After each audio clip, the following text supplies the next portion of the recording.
On October 23rd of 2010, a Natalia Manco from the Tacoma area went for a day hike in the Lake Ingalls area of Chelan County.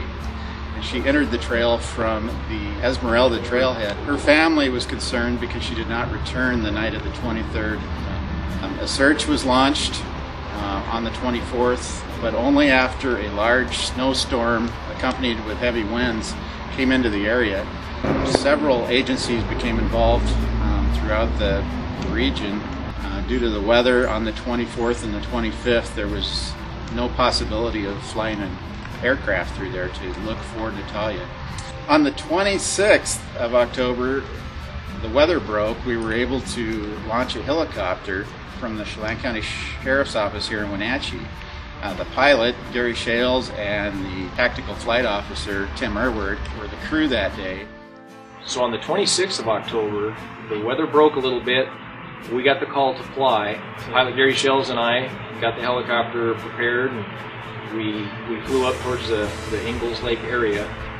Although it was forecast to be improving conditions, we were in and out of half-mile to 2 mile visibility. The first pass we got there, we couldn't even get to Ingalls Lake because of cloud coverage.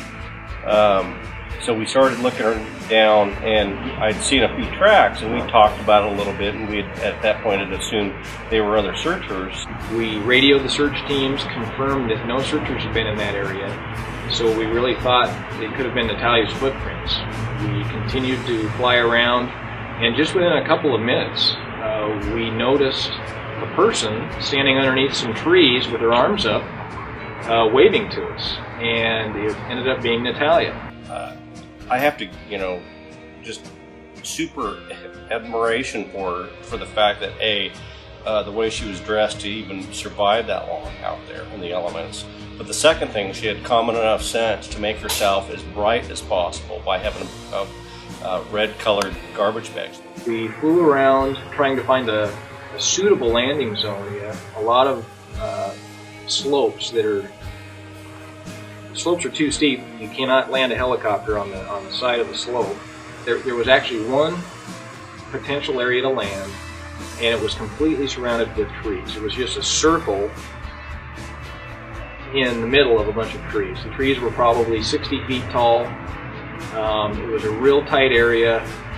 Normally, we probably wouldn't have attempted to land in that kind of a landing zone. It was in the afternoon, the weather was coming down. Natalia had already been out for 3 nights, and we just really wanted to get her out of there. Realizing it would work, we took back off, went back over to where she was, and coaxed her to start walking. And initially she was shaking her head that she wasn't going to do that. And we kept on pointing towards the LZ, and after about 2 or 3 minutes of this, she actually figured out what we wanted, and she started walking down towards where that area was. I was watching to make sure we had clearance of the trees. Gary was sitting down, and we didn't know how deep the snow was, so as the skids came down on the snow, they kept sinking down slowly. We couldn't risk sitting down any further, so Gary had to basically hover the helicopter in the snow with the skids 5 inches down and just hold hover while I got out. I ran over and was able to get Natalia, and I walked her back to the helicopter, got her loaded in the back. Took off, and she collapsed in the helicopter. She was out, slept the whole way down until we rendezvoused with the ambulance back here at the heliport.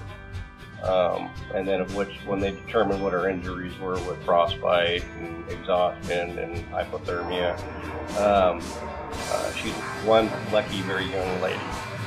The outcome couldn't have been better than it was, because we all know that Natalia Manco said herself she would have never made it another night in the wilderness. It was the best result that we could come up with, and I really feel that these guys went the extra mile in landing that helicopter in amongst a group of trees in snow. It wasn't an easy effort to get down to her once she was spotted, so I credit them for all of that.